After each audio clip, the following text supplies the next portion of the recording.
The cycle of functioning can be broken down into 8 steps. Of course, these are performed as integrated and overlapping actions. The first step is feeding, which is positioning the cartridge ready for chambering. The second step is chambering, seating the round in the chamber. Third step is locking the bolt to the barrel, thus holding the cartridge seated in the chamber so that gas pressure will be maintained in the barrel to propel the bullet. The fourth step is firing, ignition of the primer of the cartridge in the chamber. Step 5 is unlocking the bolt from the barrel. Step 6 is extraction of the empty cartridge case from the chamber. In step 7, the empty cartridge case is ejected from the weapon. And step 8 is cocking in preparation for the firing of the next round. These 8 steps happen one after another, and so rapidly as to be almost simultaneous. By using a schematic drawing, we will see how these 8 steps are performed. To start the feeding step, the bolt is moved to the rear.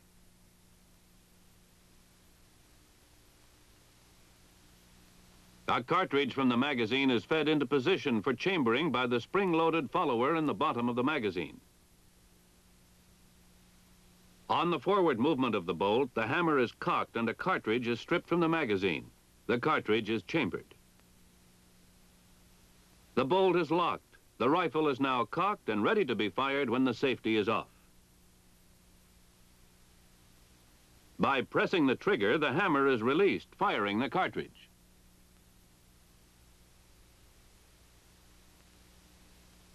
Part of the propelling gas escapes to the gas cylinder.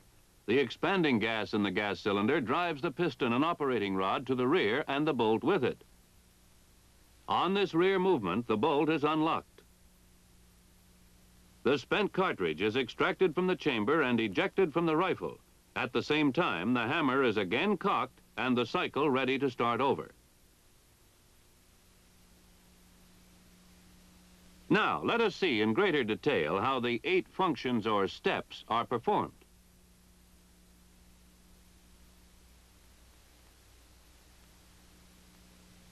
When we move the bolt to the rear, by hand initially, the bolt clears the top cartridge in the magazine.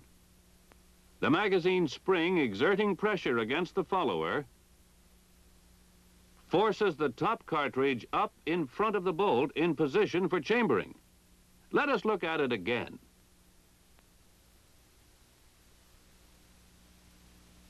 When the bolt is moved to the rear, the bolt rotates. Rotation of the bolt during unlocking cams the hammer slightly rearward. It also moves the firing pin rearward as the firing pin tang contacts the camming surface on the bridge of the receiver.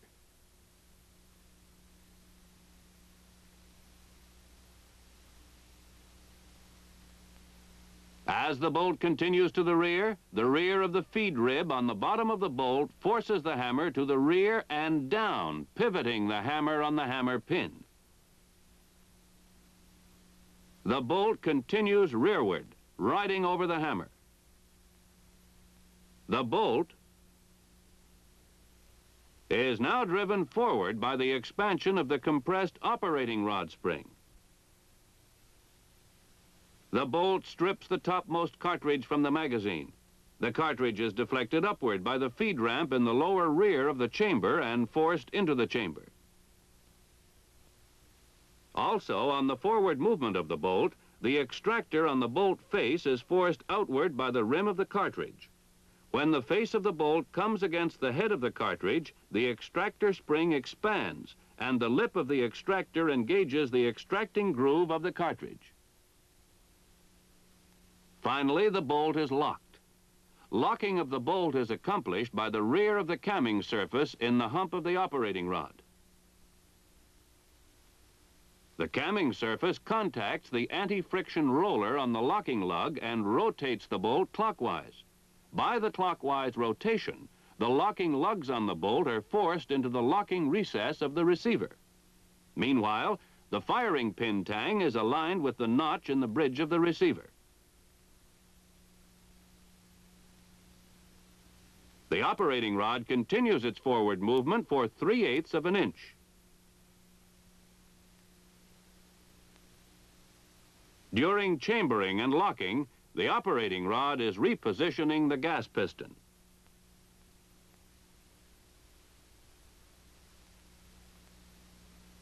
With the first round chambered and locked, the next step is firing. Firing, of course, is initiated in the firing mechanism assembly. The firing mechanism assembly consists of the hammer, the hammer spring, which drives the hammer and which is compressed when the hammer is cocked, the hammer hooks, which are held by the trigger lugs, the safety, which engages the hammer and blocks movement of the trigger when in the rear safe position, and the sear. The movement of the bolt to the rear forced the rear hammer hooks into engagement with the sear, which prevents the hammer from following the bolt forward. When the trigger is released, the front hammer hook will be engaged by the trigger lugs as soon as the sear releases the rear hammer hooks.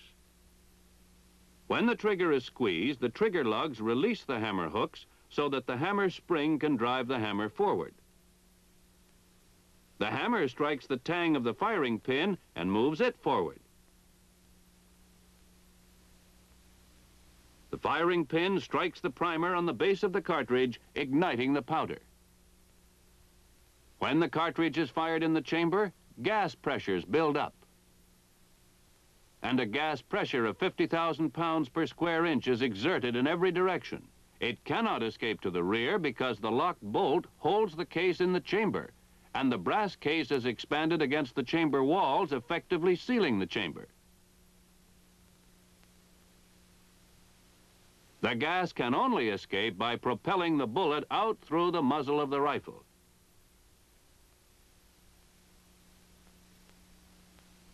Near the muzzle is the gas port in the barrel, and as the bullet clears the gas port, part of the gas is bled off, entering the gas cylinder and piston.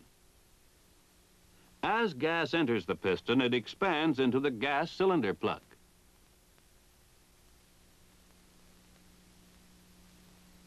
Continued expansion of gas builds up a pressure which forces the gas piston to the rear. The initial rearward movement of the piston shuts off the barrel gas port. The pressure exerted against the piston drives it to the rear 1 1/2 inches.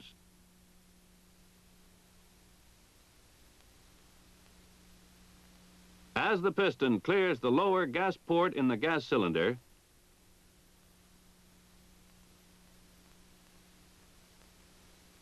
the gas pressure instantly vents to the open air, removing all driving force from the piston.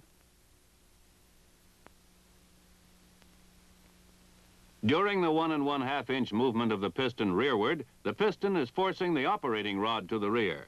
After completion of piston travel, the force of inertia causes the operating rod to continue to the rear until the termination of recoil.